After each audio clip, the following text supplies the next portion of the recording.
তবে সেই দুর্নীতি যদি আদালতের বাইরে সামনে আসে তাহলে ক্রমাগত বন্ধ রেখে এই সরকারকে উৎখাত করা ছাড়া আর কোনো উপায় থাকবে না। সেটা কি শিক্ষা সংক্রান্ত?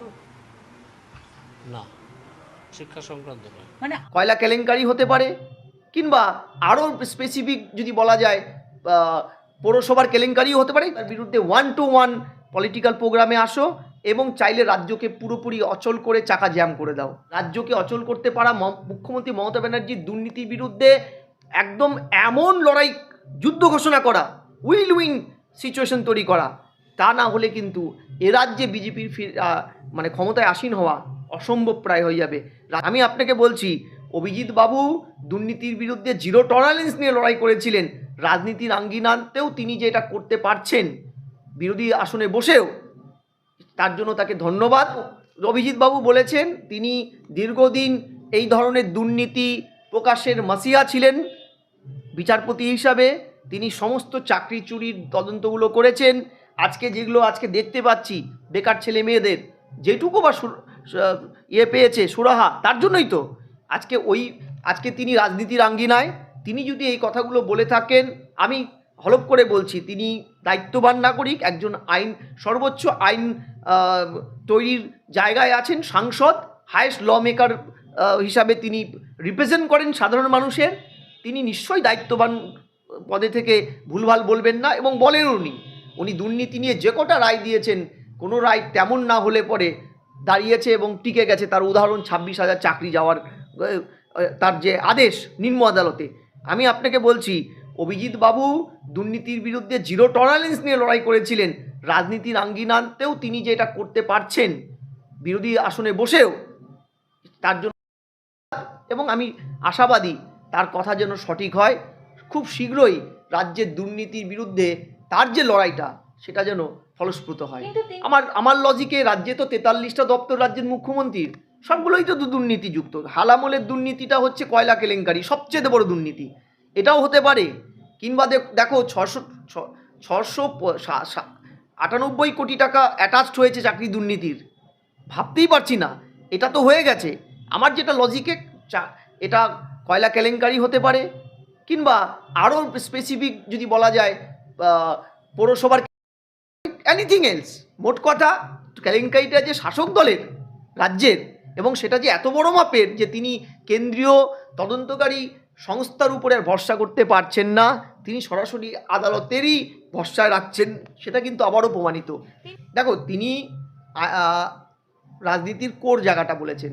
রাজ্যে যেভাবে সরকার চলছে তাতে এটাই স্বাভাবিক যে অনির্দিষ্টকালের জন্য বন্ধ থাকাটাই যুক্তিযুক্ত। কিন্তু তাদেরকে সহবত দিলেন যে তোমরা মাটিতে নেমে লড়াই করো, মমতার বিরুদ্ধে 1-to-1 পলিটিক্যাল প্রোগ্রামে আসো এবং চাইলে রাজ্যকে পুরোপুরি অচল করে চাকা। এটা কি তিনি বলতে চাইলেন আমি জানি না, কারণ বেশ কিছুদিন ধরে তিনি কিন্তু দলের বিস্ফোরক মন্তব্য করছেন এবং দলের এমন এমন জিনিসগুলো তিনি তুলে ধরছেন, আঙুল দিয়ে দেখিয়ে দিচ্ছেন, সেগুলো একটাও ফেলে দেওয়ার নয়।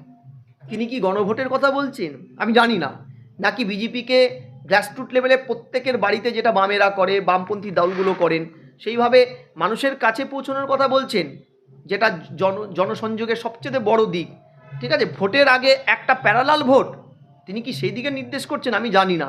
তবে এইটুকু বলতে পারি যে তিনি কিন্তু আপাতত যে কথাগুলো বলছেন সেগুলো বিরোধী দল হিসাবে বিজেপির কিন্তু ভেবে দেখার কথা, যে এই কাজগুলো কি বিজেপি করতে পারছে না।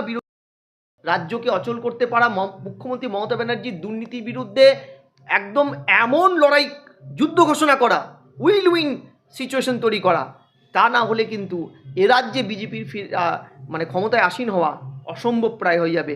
রাজ্যে এত বড় বড় দুর্নীতি করেও রাজ্যের ক্ষমতাসীন তৃণমূল দলটি কিন্তু পার পেয়ে যাবে। এ রাজ্যে ভারতবর্ষের বিচার ব্যবস্থার বিভিন্ন স্তরগুলোতে একে অপরের কোঅর্ডিনেশনের যথেষ্ট অভাব আছে, সেটা তো দ্বিমত নেই কেউই আমার সাথে। ফলে দুর্নীতি কেন, যে কোনো অপরাধ, বিশেষ করে রাজনৈতিক অপরাধের ক্ষেত্রে একটি আদালত কার বিপক্ষে রায় দিলে আরেকটি আদালত ঠিক তার উল্টো রায় দেয়। এটা নিয়ে হতাশা যে সাধারণ মানুষ থেকে শুরু করে প্রাক্তন বিচারপতিদেরও আছে, সেটা বোঝাই যায়। তিনি হয়তো সেদিকে ইঙ্গিত করলেন যে তারও তো বহু রায় আছে, যেটা পরবর্তীকালে সুপ্রিম কোর্টে শটাশট ক্যান্সেল হয়েছিল শুধু সওয়াল জবাবের ভিত্তিতে। সেখানে লজিক ছিল না, সবটাই ছিল বিভিন্ন ধরনের অপযুক্তি। 72 ঘন্টা ডেডলাইন, রাজ্য অচল করে দেওয়া, এই ইঙ্গিতগুলো তো রাজ্যেরই হওয়ার কথা। কেন্দ্রীয় সরকারের তিনি তো একটি এমপি মাত্র, এ রাজ্যে যেখানে বিরোধিতা বিজেপি, এই রাজ্যে বিরোধী, তার মানে এই রাজ্যে শাসক না হলে পরে দুর্নীতিটা করার চান্সেস প্রায় কমে যায়। ফলে উনি যে এ রাজ্যে শাসক দলের বিরুদ্ধেই বলছেন, এতে আমি দ্বিমত নই। আর কোন দুর্নীতি বলছে সেটা নিয়ে এই মুহূর্তে বলা সম্ভব নয়, কারণ এত দুর্নীতি, হালামলে ইডির কাছ থেকে ফাইল ডাকাতি করতে গিয়ে কয়লা কেলেঙ্কারির যে আকাশ কুসুম দুর্নীতির যে একটা আগাম তথ্য, সেটাও যে উন্মোচিত হলো আমরা দেখতে পেলাম। ফলে কয়লা কেলেঙ্কারিও হতে পারে বা আরও কোনো ম্যাসিভ দুর্নীতি, মানে এ রাজ্যে সবকটা দপ্তরেই তো দুর্নীতি হয়েছে। ফলে এইসব দুর্নীতির প্রত্যক্ষ পরোক্ষ অনেক ফাইল এখনও পর্যন্ত কেন্দ্রীয় এজেন্সি তুলতে পারেনি বা তোলেনি, বা হাইকোর্ট সুপ্রিম কোর্টে সেটা একাধিকবার সেটা উঠেও আসতে পারেনি, সেগুলোর দিকেই হয়তো তিনি নির্দেশ করেছেন।